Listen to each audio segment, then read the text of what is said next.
All right, we're in the car, and the one thing I like about this Action 5 Pro is the voice commands. So to start recording, you just say start recording, and to stop, you say stop, and it stops. So I think that's pretty cool. But anyway, we're in the Model 3. So here's the software that we're running, 12.5.6.3. And then if we go over to our autopilot settings, we're on the full self-driving, we're on standard, the max speed offset is 40%, expanded full self-driving visualization, we do have the AS, actually Smart Summon turned on, speed limit warning, I have it to display, speed limit is relative, offset for that is 5 miles per hour, forward collision warning is early. Lane departure avoidance is warning. The assist,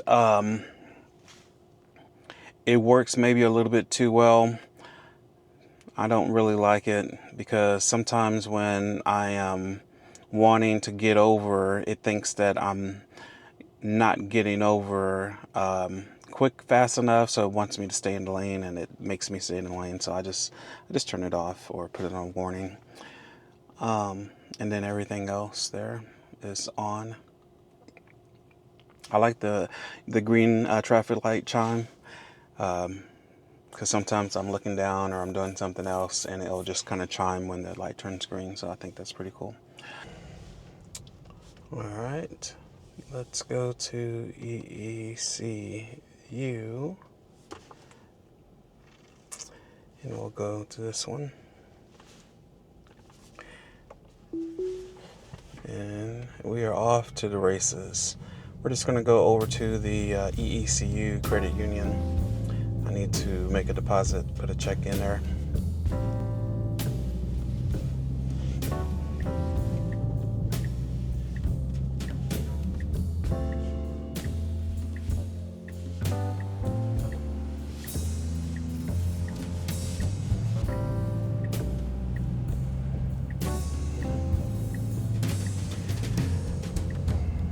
So, I got this, the Action 5 Pro camera that I'm using to record this, and I have to be honest, when I first got it, and with the default picture settings for the video at least, I haven't really messed with the photos yet, but with the video, it was just way too sharp.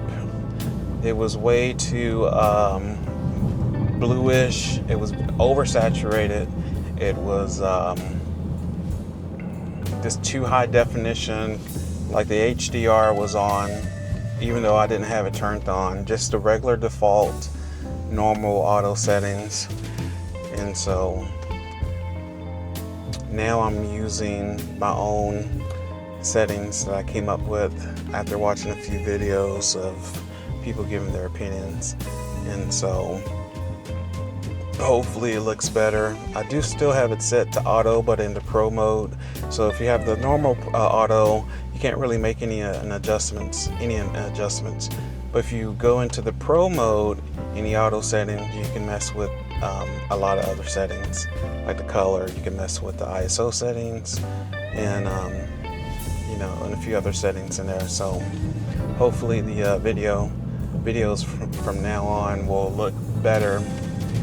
I do record in D-Log-M, and I just apply the Rec 709 setting that you can get from the DJI website for free. I apply that, and I'm just now really getting started with making YouTube videos, and especially editing videos and color grading. That's just a little bit over my head, but I am learning slowly. All right, hopefully this thing slows down here. All right, that was not too bad. I normally would slow down a little bit more over those particular train tracks. So anyway, in and I'm using either DaVinci, I forget what it's called, but DaVinci something, or I'm using also CapCut. CapCut's probably a little bit easier, but the DaVinci Resolve, you have a little bit more control, I think. It's a little bit more advanced. But just for basic editing, I'm liking probably the CapCut a little bit better when it comes to some of the, transitions that you can add and all that kind of stuff. Even though I haven't really used any of the transitions on any of my videos, I do plan on using them in the future. And I need to learn how to make the YouTube clips, thumbnails, so I am working on that as well. But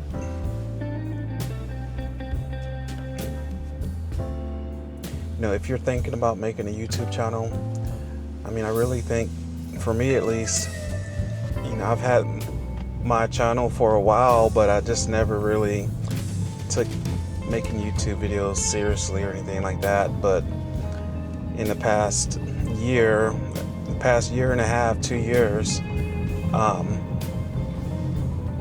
work in the tech industry, and I've worked in telecommunications for about 25 years now, and I worked for a large company for 18 years and was laid off.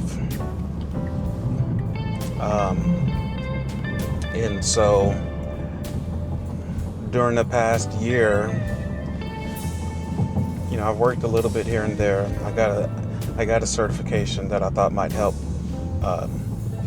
me with my job search, but I still had a hard time finding work. All right, this thing was supposed to go straight. Let's look. See, we're supposed to go straight, but it did just get into these 2 lanes right here that we're in. You have to make a left turn on either lane. These 2 lanes here, you're supposed to go straight only. So I am really praying that this is not going to try to go straight. We'll see what happens. But anyway, so I really just decided, I'm going to really just start making YouTube videos more and just kind of see how it goes. I don't really have a niche at this time. I'm just going to stick with tech and maybe a few videos on reviews of like audio equipment. I'm a big audiophile. You might have seen some of my previous reviews on the audio gear that I have, and I have more audio gear. I just haven't reviewed it or anything like that or talked about it, so I'll probably talk about that in future videos. I'm also going to be making content for this Tesla, for the FSD. All right, we'll see what happens here. Oh, nope. All right. Yep. That was a fail. Elon, let me report what happened. So the car was in a left turn only, and it decided to go straight. Look at the footage. Big mistake there. Thank you. All right, so let's just go to the right. I'm going to let it go ahead and take over. And as you can see, the FSD it still needs work. It is not ready for prime time, unsupervised, fall asleep driving that Elon kind of talked about in his, latest video about the autonomous car. It's just not there yet. But it's still, I would say 95%. It really does well, and it's definitely less of a pain in the butt to go to trips, you know, to go on trips, or to be stuck in traffic, or if you just don't feel like driving, or if you want to eat food, you know, if you want to be using your hands for something, you know, look occasionally more to the left or right. If you're like, maybe you're in a new city, you know, you're traveling and you kind of want to sightsee while you're driving in your car, you can kind of do that with the FSD. Like, so I'm looking over here to my left, looking over to my right, and it's not fussing at me. But if you, for instance, start messing with this thing, it's gonna bark at you.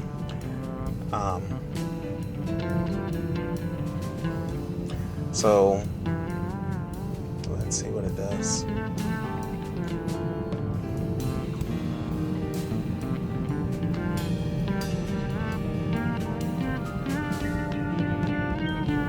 So yeah, back to what I was saying about the just starting.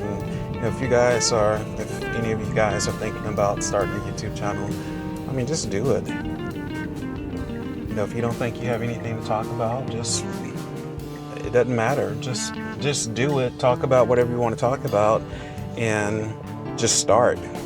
That's what I just did. I just decided, you know what, I'm going to start, and just, you know, as I go, I'll get better and better at it.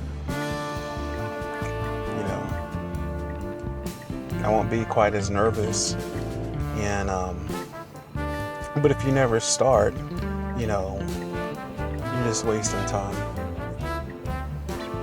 I wouldn't think too hard about it. You know, everyone's like, you know, you think of a niche and all of these things, which you probably should do, but don't let that stop you from starting.